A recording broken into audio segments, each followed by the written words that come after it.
சம்பந்தப்பட்டது தான். அதுவே உடல் ரீதியான வியாதிகள் அப்படின்னு எடுத்துக்கிட்டால் மருத்துவத்திலேயே நாம் என்ன சொல்கிறோம் அப்படின்னா 90% சைக்கோசோமேட்டிக் டிசீசஸ். மன ரீதியாக நாம் உற்பத்தி பண்ணுறோம், உடல் ரீதியாக அது வெளிக்காட்டுது.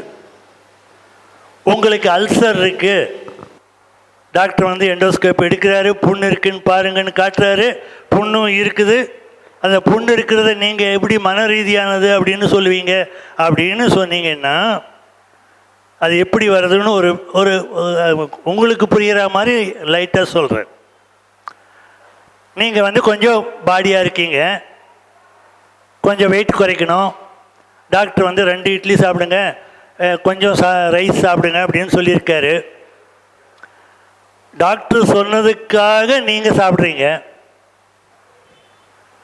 அது நீங்கள் என்ன தப்பு பண்ணியிருக்கீங்க, நீங்கள் எப்படி உங்களை கரெக்ட் பண்ணணும் அப்படிங்கிறது தெரியல. அப்போது 2 இட்லி தான் சாப்பிட்டேன், அது எங்கேருந்து சத்து கொடுக்கும் அப்படின்னு நினச்சிக்கிட்டு சாப்பிட்றீங்க. பசிக்குமா பசிக்காத? 1 மணி நேரத்தில் பசி வந்துடும்ல. பசி வருதுனால உங்கள் எண்ணம் அந்த வயிற்றில் இருக்கிற ஆசிட்டை சுரக்க வைக்குது. அதுக்கு தீனி இல்லைன்னா அது திங்கிறது உங்கள் குடலை தான். அந்த குடலை தின்னும்போது வருஷக்கணக்கில் நீங்கள் பண்ணிங்கன்னா அது புண்ணாயிடும். டாக்டர் விளைவை எடுத்து காட்டுறாரு, பாருங்கள் நீங்கள் பண்ணது இப்படி புண்ணாக இருக்குது, டைமுக்கு சாப்பிடுங்க, நல்லா சாப்பிடுங்க அப்படின்னு சொல்லுவார். இப்போ 2 இட்லி சாப்பிடும்போது எனக்கு தேவையான அளவு இவ்வளவு தான். அது உணவு வரும்போது அதுக்கு விளக்கம் தரேன். இவ்வளவு தான். இவ்வளவு நான் இதுக்கு மேலே சாப்பிட்டது நான் செரிமானம் பண்ணி செலவு பண்ணாதனால பேங்க்கில் தொழில் பண்ணுறாரு ஐயா, ஒரு நாளைக்கு ஒரு 10,000 20,000 இன்கம் வருது. அவங்க அவ்வளவு செலவு பண்ணி சாப்பிட முடியுமா? இந்த வயிறு கொள்கிற அளவு தான் உணவு. அப்போது ஒரு துணி போடலாம், அது பண்ணலாம், இது பண்ணலாம், செலவு பண்ணாலும் மிச்சம் இருக்கிறது என்ன பண்ணுறாரு? பேங்க்கில் ஒரு 1 கோடி ரூபா 2 கோடி ரூபா அவர் சேவிங்ஸில் வச்சுருக்காரு. இப்போது வரவு வந்துக்கிட்டே இருக்குது, செலவு பண்ணுறதில்ல. பேங்க் பேலன்ஸ் கூடுமா கூடாதா? அப்போ நீங்கள் உங்கள் சாப்பிட்ற உணவை செலவே பண்ணுறதில்ல, உங்கள் டெபாசிட்டு கூடுமா கூடாதா? அப்போ இப்படி ஆகாமல் இப்படி ஆகணும்னா எப்படி ஆகும்? நான் 30 வயசில் இருந்த என் உருவம் அப்போ என்ன பார்த்துருக்கீங்க அப்படின்னா நான் இப்படியே தான் இருக்கேன். 1 கிலோ கூட ப்ளஸ் கிடையாது, மைனஸ் கிடையாது. அவர் சொன்ன இது ஆலியாரில் மருத்துவர்கள் கான்ஃபரன்ஸ் நடந்தது, டாக்டர்ஸ் கான்ஃபரன்ஸ். அதில் நான் என்ன சொன்னேன் அப்படின்னா, என்னை நீங்கள் எப்போ வேணாலும் கினி பிக்காக யூஸ் பண்ணிக்கலாம், உங்கள் ஆராய்ச்சிக்கு இந்த உடலை நீங்கள் பயன்படுத்திக்கலாம், மனவள கலையினுடைய விளைவு இன்னது அப்படின்னு தெரிஞ்சுக்கணுன்னா மன ரீதியாக இஇஜியிலேருந்து எல்லாமே என்னை டெஸ்ட் பண்ணி பார்த்துருங்க. உடல் ரீதியாக எந்த டெஸ்ட்டு வேணாலும் உங்களுக்கு கெமிக்கலாகவும் இன்வெஸ்டிகேட் பண்ணி பார்த்துக்குங்க. என்றைக்கு பண்ணாலும் என்னுடைய உடல் என்னுடைய கட்டுப்பாட்டில் இருக்கும், நான் ஆரோக்கியமாக இருப்பேன். சொன்னது எப்போ? 30 வருஷத்துக்கு முன்னாடி. இன்றைக்கி ஊட்டியிலிருந்து நான் தான் என்னுடைய வண்டியை ஓட்டிகிட்டு வந்தேன், டிரைவர் வைக்கல. இன்றைக்கி காலையிலேருந்து நான் கிளாஸ் எடுத்துகிட்ருக்கேன். நீங்கள் டயர்டாக இருப்பீங்க, எனக்கு ஏதாவது டயர்டு தெரியுதா? நான் 5 மணிக்கு முடிக்கும்போது இப்படியே தான் இருப்பேன். எனக்கு வேர்க்குதா? வேர்க்கலை. டயர்டானேன்னா, ஃப்ரெஷ்ஷாக இருக்கேன்னா, நான் ஏதாவது தொடச்சி கடிச்சு பவுடரெல்லாம் போட்டு வந்தேன்னா, இப்போது நீங்களாவது பாத்ரூம் போயிட்டு வந்திருப்பீங்க, நான் இந்த மேடையில் கீழே இறங்கலை. உங்களுக்காவது வேர்த்திருக்கும் முகமெல்லாம், எனக்கு வேர்த்திருக்குமான்னு பாருங்கள். ஊட்டி ஆள், 24 hours ஏசியில் இருந்த ஆள். இங்கே எனக்கு இந்த வெயில் ரொம்பவே சுட்டெரிக்கும். இந்த இயற்கையோட பஞ்சபூதங்களையும் நமக்கு டியூன் பண்ணிக்கலாம். நீங்கள் நவகிரகம் தவம் பண்ணுறீங்க அப்படின்னா அதிலிருந்து வரக்கூடிய ரேடியேஷனை டியூன் பண்ணுறீங்க. அதே மாதிரி இப்போ வெயிலாக இருக்குதா, என் உடம்பு அதுக்கு ஒத்து போகிற மாதிரி நான் டியூன் பண்ணிக்கிறேன், அவ்வளோதான். I will be free. நான் டெமோ, இதெல்லாம் டெமோ தான். இப்போது நீங்கள் வந்து ஆற்றலை மேலே எடுக்கிறதுன்னு வந்து நாங்கள் சொல்கிறோன்றீங்க இல்லையா? இப்போ நான் உங்களுக்கு டெமோ தரேன். நீங்கள் எல்லாருமே வந்து ஃப்ரீயாக உட்காந்துட்டு கையை இப்படி மேலே தூக்கி வைங்க. வாழ்க வளமுடன். இப்போ வந்து நீங்கள் கையெல்லாம் ஆட்டக்கூடாது. உங்களுடைய நினைவு பூரா உங்களுடைய உள்ளங்கையில் இருக்கணும். ஸ்ட்ரைட்டாக வைங்க. இந்த இடத்துல உங்களுடைய உணர்வு இருக்கணும். கண்ணை மூடிட்டு கூட கவனிக்கலாம். இல்லை உங்களுக்கு நல்லா துரியாதீதம் பண்ணி ப்ராக்டிஸ் இருக்குன்னா கண்ணை திறந்தே பார்த்துக்கலாம். இப்போ நான் கையை கொஞ்சம் அப்படியே வேவ் பண்ணுறேன். உங்கள் உள்ளங்கையில் வந்து ஊறுற மாதிரி ஒரு ஃபீலிங் வரும் பாருங்க. வாழ்க வையகம், வாழ்க வளமுடன்.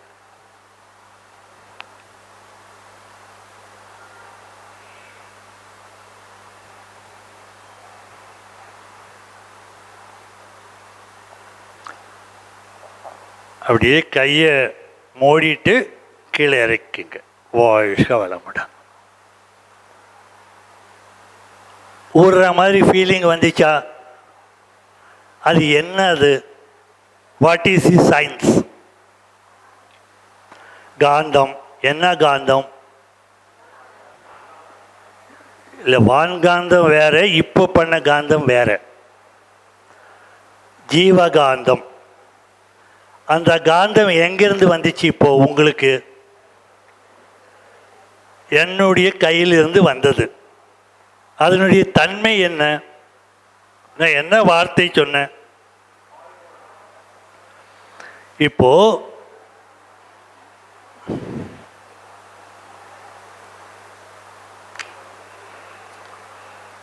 இந்த ஒரு அணு இருக்குன்னா இதிலெல்லாம் வந்து பதிவாகும். இப்போ ஒரு பழைய டேப் ரெக்கார்டரில் வந்து நம்ம ஒரு டேப் வச்சுருப்போம். அதில் வந்து எடுத்து பார்த்திங்கன்னா இப்படி ஒரு கீறல் இருக்கும், பாட்டு பதிவாக இருக்கும். இப்போ இன்னொரு பாட்டு வேணும், இந்த பாட்டு வேண்டாம்னா இதை வந்து இதே டேப்பை வந்து இப்போ ரெக்கார்ட் பண்ணுறீங்க. இது இங்கே கோடு போகும், இப்படி போகும். இது வந்து சப்ரஸ் ஆகிடும், காணாமல் போகாது. இப்போ நீங்கள் போட்டிங்கன்னா பழைய பாட்டு கேட்குறது இல்லை, புது பாட்டு தான் கேட்குது. அதுக்கு பதிவுன்னு சொல்கிறோம். அந்த பதிவை கண்ணில் பார்த்தா தெரியுதா?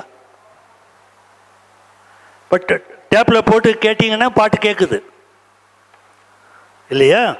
இப்போ நான் என் கையிலிருந்து பாஸ் பண்ண ஆற்றலில் நான் சொன்ன வார்த்தை பதிவாயிருக்கு. வாழ்க வளமுடன் அப்படின்னு அதில் பதிவாயிருக்கு. இப்போ நீங்கள் தீட்சை கொடுக்கும்போது அவங்களுக்கு இந்த பாசஸ் எல்லாம் கொடுத்து உங்களை வாய் விட்டு அந்த வார்த்தைகள் சொல்கிறோம். ஏன்னா தவறியும் உங்களுக்கு இந்த நெகட்டிவ் தாட்டில் நீங்கள் கொடுக்கக்கூடாது. உங்கள் பாட்டுக்கு ஏதோ ஒரு இது பண்ணிவிட்டு மெக்கானிக்கலாக இப்படி கையை கொடுக்கக்கூடாது. அந்த ஞாபகத்தில் இந்த ஞாபகத்தில் இருந்து, அதனால்தான் வாய் விட்டு நீங்கள் அந்த வார்த்தைகளை சொல்லுங்க. நீங்கள் யாராக வேணாலும் இருக்கலாம். நீங்கள் வந்து கொலையாளியாக இருக்கலாம், அல்லது வந்து திருடனாக இருக்கலாம். யாராக இருந்தாலும் நீங்கள் அந்த ஆற்றலை நீங்கள் இது பண்ணும்போது என்ன வார்த்தை சொல்கிறீங்களோ அதுதான் மேல் பதிவாக உங்கள் உயிராற்றலில் இருந்து அந்த சீடருக்கு போகும். அப்போ அந்த வார்த்தைகள் நல்ல வார்த்தைகளை மகரிஷி நமக்கு கொடுத்த வார்த்தைகளை சொல்லி அவங்களுக்கு எழுப்பும்போது அந்த பாசிட்டிவ் தாட்ஸ் அந்த பதிவோடு அவங்களுக்கு அந்த உயிரில் பெனட்ரேட் ஆகி போகும், அவங்களுடைய குணாதிசயங்களை மாற்றும்.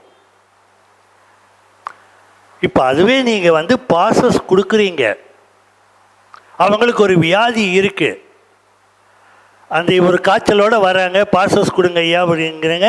நீங்கள் பாசஸ் கொடுத்தா காய்ச்சல் சரியாக போயிடுது. அப்போ என்ன நடந்தது? அந்த கிருமிகள் என்ன ஆச்சு? நாம் எடுத்தோம் இல்லையா? எடுத்தது என்ன பண்ணீங்க?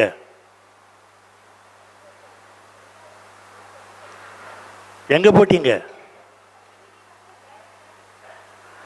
இல்லை, அவங்க கிட்ட எடுத்தீங்க, அது நீங்க என்ன பண்ணீங்க?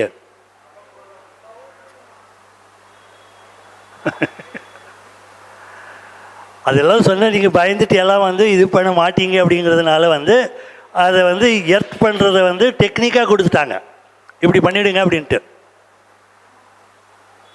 புரியுதுங்களா? நாங்கள் இப்படி பண்ணி தான் இப்படி விட்டோம். ஸோ இப்படி பண்ணும்போது அந்த ஆற்றலை எடுக்கிறோம். இது மகரிஷி நாங்கள் சென்னையில் இருக்கும்போது மெட்ராஸ் மெடிக்கல் காலேஜில் ஐயா மாதிரி டாக்டர்ஸ் இருக்கிறவங்க கேள்வி கேட்குறாங்க, ஐயா நீங்கள் சொல்கிறது உண்மை அப்படின்னா இப்போ கிருமியை நீங்கள் எடுத்து இந்த தண்ணியில் பாஸ் பண்ணுங்க, நாங்கள் டெஸ்ட் பண்ணி பார்க்குறோன்றாங்க. ஒரு டைஃபாய்டு பேஷண்ட்டை கூப்பிட்டு வந்தாங்க. ஆல்ரெடி அதுக்கு டைஃபாய்டுன்னு கன்ஃபார்ம் பண்ணியிருக்கோம் கல்ச்சரில்.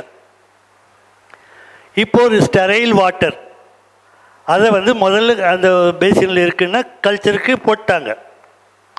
இவர் பாசஸ் கொடுக்க சொல்லி பாசஸ் கொடுத்த பிறகு இன்னொரு கல்ச்சர் போடுறாங்க. 2 நாள் கழித்து அது பாசிட்டிவ்னு வருது. அப்போது நீங்கள் அது ப்ராப்பராக பாஸ் பண்ணலைன்னா உங்களுக்கும் அந்த அந்த பாதிப்பு வந்துடும். பாதிப்பு சீடருக்கு வரவே வராது. யாருக்கு வரும்? அப்போ நீங்கள் குருங்கிற ஸ்தானத்தில் இருக்கிறதுல கன்ஃபார்மாக இருக்கணும், நீங்கள் தைரியமாக இருக்கணும், உங்களுடைய அந்த உணர்வை உயர்த்திக்கணும். அந்த நிலையிலிருந்து தான் நம்ம தீட்சை கொடுக்குறோங்கிறது கன்ஃபார்மாக தெரிஞ்சுக்குங்க. நீங்கள் தான் குரு. இல்லாட்டி நான் என்கிட்ட 30 வருஷத்துக்கு முன்னாடி தீட்சை வாங்கினவர் டெல்லியில் அவ்வளோ பெரிய போஸ்ட்டில் இருக்கிறவர் எப்படியாவது ஐயாவை பார்க்கணுன்னு வருவார். அப்போ நான் தீட்சை கொடுக்கும்போது எனக்கு 30 வயசு பிடிப்பையன். அப்போ என்னை இப்போவாவது எனக்கு ஒரு மரியாதை கொடுக்குற மாதிரி ஒரு உருவம் இருக்குது. அப்போ நான் சின்ன பையன் தானே. அப்போ குருங்கிற ஸ்தானத்தில் அவங்க ஏற்றுக்குவாங்களா அப்படின்னா, நாம் என்ன கற்றுக் கொடுக்குறோம், நம்ம நடைமுறை என்ன, இதை பார்த்து அவங்க மதிக்கிறாங்க. மதிக்கிற மாதிரி நீங்கள் நடங்க, நீங்கள் குருவாகவே செயல்படுங்க. நீங்கள் தான் குரு. புரியுதுங்களா? இதில் எந்த சந்தேகமும் இருக்கக்கூடாது. உங்களுக்கே உங்கள் மேலே குருங்கிற அந்த உறுதி இல்லைன்னா உங்கள் சீடர் எப்படி ஏற்றுக்குவார்? ஏற்றுக்க மாட்டாங்க. மகரிஷி நம்ம எல்லாத்துக்கும் வழிநடத்து. அவர் யூனிவர்ஸ் அப்படி வச்சுக்கலாம். பட் உங்களை நீங்கள் அண்டர் எஸ்டிமேட் பண்ணாதீங்க. பண்ணிங்கன்னா உங்களால் அந்த சேவையை ஒரு உறுதியோடு கொடுக்க முடியாது. சரியா? இப்போ நீங்கள் உணர்ந்தீங்க, இந்த எனர்ஜியை கீழே இருந்து மேலே வரைக்கும் கொண்டு வந்தால் தான் காயக்கல்பம். அதுக்கு உங்களுக்கு ஆக்ஞை தெரியணும். நீங்கள் உலக விவகாரத்திலிருந்து விடுதலை அடையணும்னு சாமியாராக போகணும். இல்லை, நீங்கள் எந்த பிரச்சனையில் இருக்கீங்களோ அந்த நிலையில் இருந்தே அருகுண சீரமைப்பில் வெற்றி அடையணும். அப்படி வெற்றி அடையும் போது எந்த பிரச்சனையும் நமக்கு பிரச்சனையை ஆராய்வோம், நம்மகிட்ட இருக்கிற தப்பை ஏற்றுக்குவோம். ஏற்றுக்கும் போதே பாதி சொல்யூஷன் கிடைச்சிரும். மீதியை அது என்ன பண்ணணும்னு நமக்கே தெரிஞ்சிடும். செஞ்சு சால்வ் பண்ணிவிடுவோம். என்னை விட பிரச்சனை அதிகமாக யாருக்கும் வந்திருக்காது. அவ்வளோ பிரச்சனைகள் வரும். பட் அந்த பிரச்சனைகள் இருக்கும்போது நாம் இதே நிலையில் தான் இருப்போம், காமாக தான் இருப்போம். ஜெயரமண்ணையா காலையில் பேசினார் பாருங்க, அவர் அந்த மாதிரி இருக்கும்போது என்னை ஏதோ டிப்ரெஸ் ஆகிருப்பாரோ அப்படின்னு எல்லாம் பார்ப்பார். முந்தி விட இப்போது நல்லா தெளிவாக இருக்கீங்க, நல்லா தைரியமாக இருக்கீங்க அப்படிம்பார். ரிட்டையர்ட் ஆன பிறகு எல்லாருமே சோர்ந்து போவாங்க, ரிட்டையர்ட் ஆன பிறகு தான் நீங்கள் தெம்பாக இருக்கீங்க அப்படிம்பார். நான் வாலண்டியர் தான் வாங்கினேன், வேண்டான்னு சொல்லி தான் விட்டு வந்தேன். அப்போது இந்த உணர்வுகள் எல்லாம் தெரிஞ்சால் தான் நமக்கு காய்கல்பாக வரும். அதனால தான் இன்னும் நான் தொடாமல் இருக்கேன். இப்போ நீங்கள் கையில் நான் வாங்கினது நீங்கள் இது பண்ணீங்க, இப்போ இன்னொருக்கா தூக்குங்க, இன்னொருக்கா நான் சார்ஜ் தரேன்.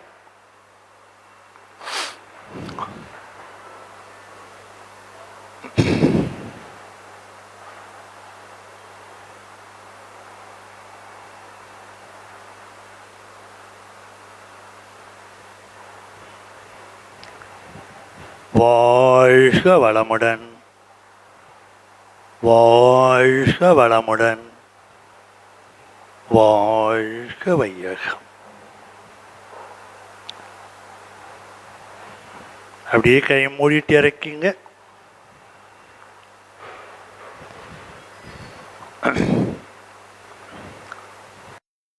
முதல்ல ஃபீல் பண்ண மாதிரியே பண்ணீங்களா, அதை விட ஜாஸ்தியாக பண்ணீங்களா, கம்மியாக பண்ணீங்களா?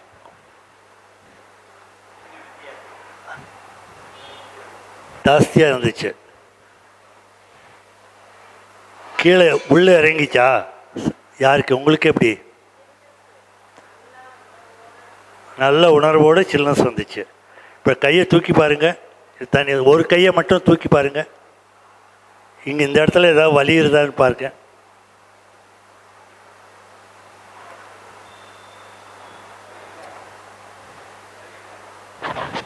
இந்த இடத்துல ஏதாவது எனர்ஜெட்டிக்காக இருக்கா, அதை விட வீக்காக இருக்கிற மாதிரி இருக்கா? அது நல்லா நீங்கள் ஃபீல் பண்ணணும்.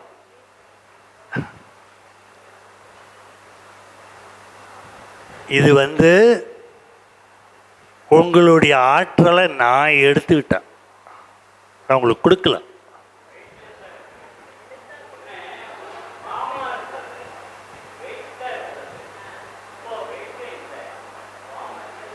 நான் அதே மாதிரி தான் கையை தூக்கினேன், அதே வார்த்தை தான் சொன்னேன். உங்கள் ஆற்றல் எல்லாம் எடுத்துட்டேன். எப்படி எடுத்தேன்?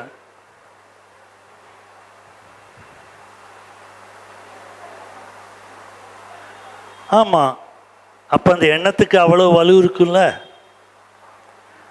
இது ஒரு பிணவரைக்கு போகும்போதோ ஒரு சாவுக்கு போகும்போதோ உங்களுக்கு இந்த வைப்ரேஷன்னு ஃபீல் பண்ணுவீங்க. நீங்கள் என்ன நினச்சிக்குவீங்கன்னா நல்ல வைப்ரேஷன் இருக்குதுன்னு நினைப்பீங்க. ஆனால் அங்கே அந்த உடல் அந்த உயிரை எழுந்துடுச்சு இல்லையா, அங்கே இருந்தாலும் செல்ஸ் எல்லாம் உயிரோடு இருக்கும். இப்போ ஹார்ட் டொனேட் பண்ணுறது, கண் டொனேட் பண்ணுறது பண்ணுவாங்க. அது இறந்து போனால் பண்ண முடியாது, அது உயிரோடு இருக்கும் செல்ஸ் எல்லாம். அப்போது அந்த உயிரோடு இருக்கிறதுக்கு பேட்ரி இல்லை, இப்போது சார்ஜ் போயிடுச்சு. நீங்கள் சார்ஜோடு இருக்கீங்க. அப்போ அந்த சார்ஜ் அதை இழுக்கும்.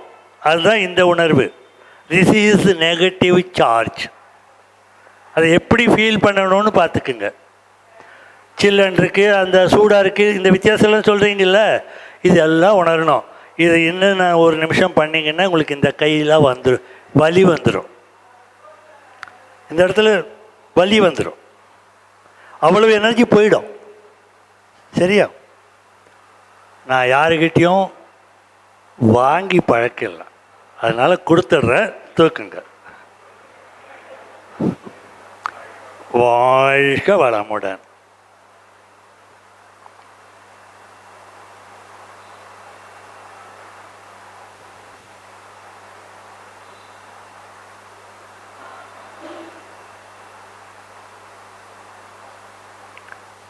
வாழ்க வளமுடன். அப்படியே கையை மூழ்கி இறக்குங்க. இப்போ இன்னொருக்கா செய்யணும்னு விரும்புகிறேன். மறுபடியும் கையை தூக்குங்க. வாழ்க வளமுடன்.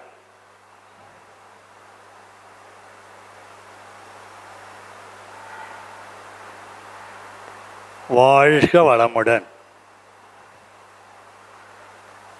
வாழ்க வையகம். இப்படியே கையை மடக்கிட்டு இறக்குங்க.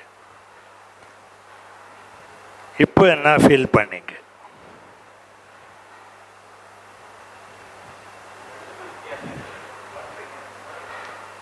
பவர் வரல. பவர் வரல. ஏன் வரல?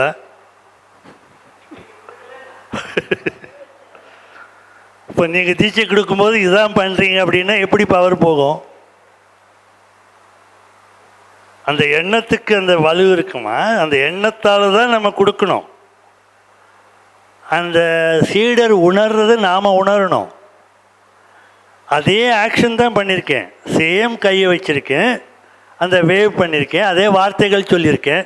என் மனம் என்ன நினைக்குதோ, கொடுத்தா கொடுக்குது, எடுத்தா எடுக்குது.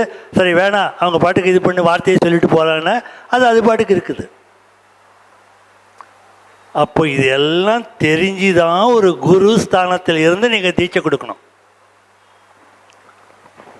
புரிஞ்சிட்டிங்களா? இதில் சந்தேகம் இருக்கா? கிளியராக இருக்கா? தெளிந்தது.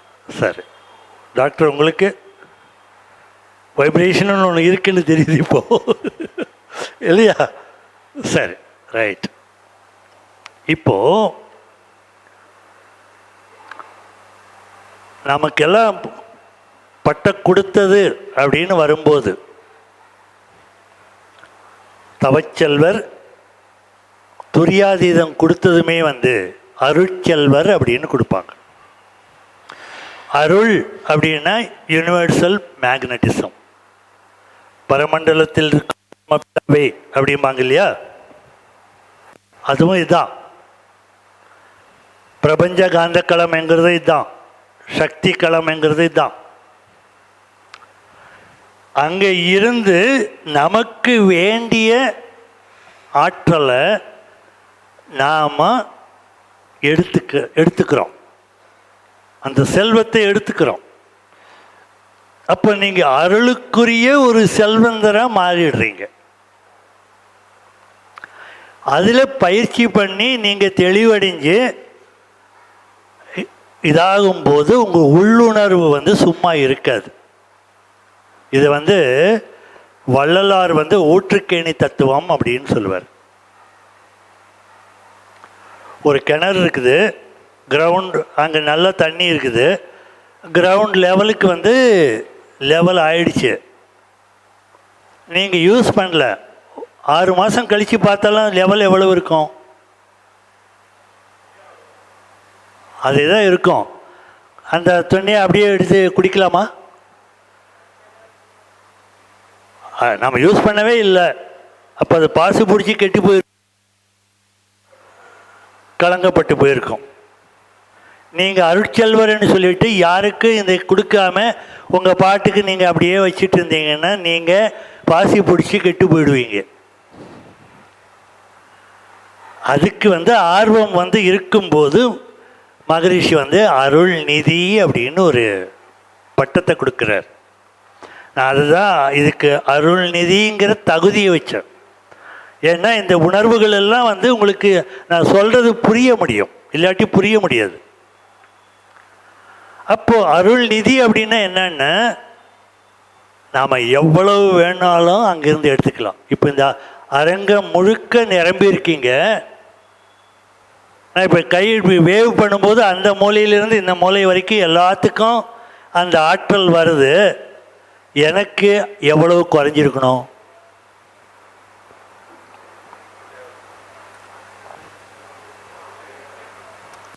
குறையாத.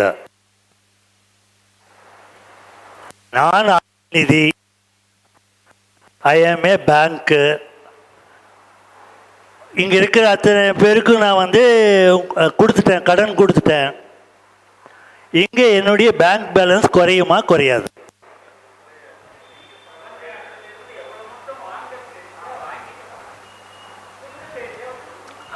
அது உங்களுக்கு தெரியுமா தெரியாதா? ஆமாம், நீங்கள் இது வரைக்கும் பண்ணுறீங்களா அப்படின்னு கேட்குறேன். அது பண்ண வைக்கிறதுக்காக தான் இந்த வகுப்பே. சரிங்களா? இப்போ ஒரு டேங்க் இருக்குது, வாட்டர் டேங்க்.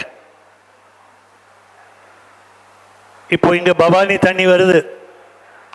இந்த டேங்க்குக்கு நான் பைப் போடுறேன்.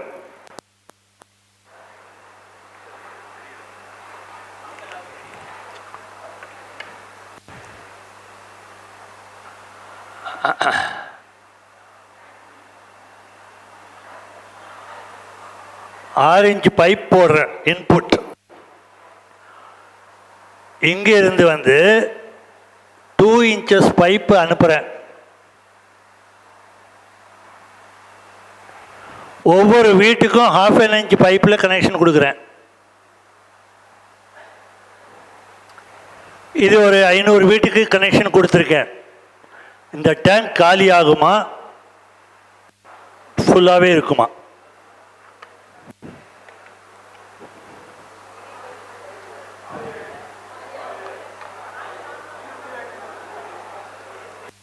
இன்புட் 6 inch பைப்பில் வந்துக்கிட்டே இருக்கு. அது ஒரே ஒரு பைப்பு தான். இப்போ அவுட்புட் இப்போ நீங்கள் இருக்கிற இந்த 300-400 பேருங்கிற அளவில் வீட்டுக்கு கனெக்ஷன் கொடுத்துருக்கோம் 1/2 inch பைப்பில். அந்த சப்மெயின் 2 inches. டேங்க்கு காலியாக இருக்குமா, ஃபுல்லாக இருக்குமா?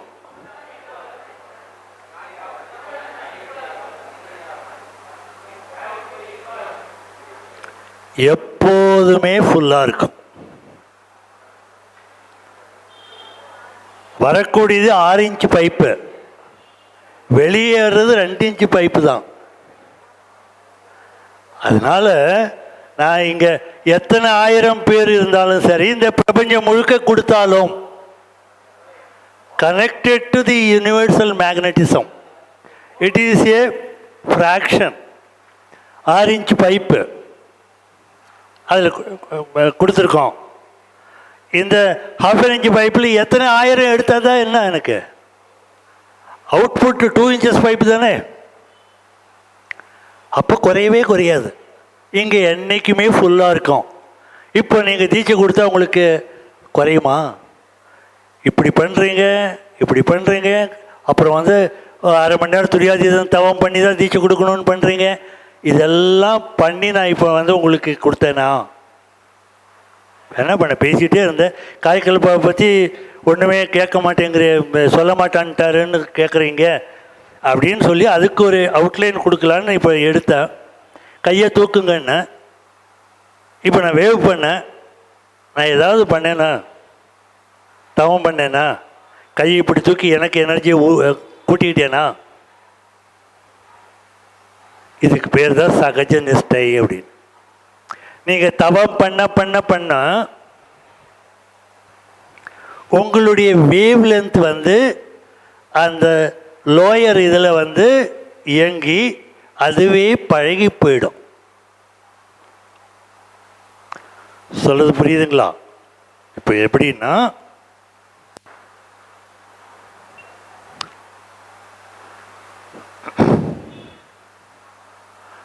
ஏன்னா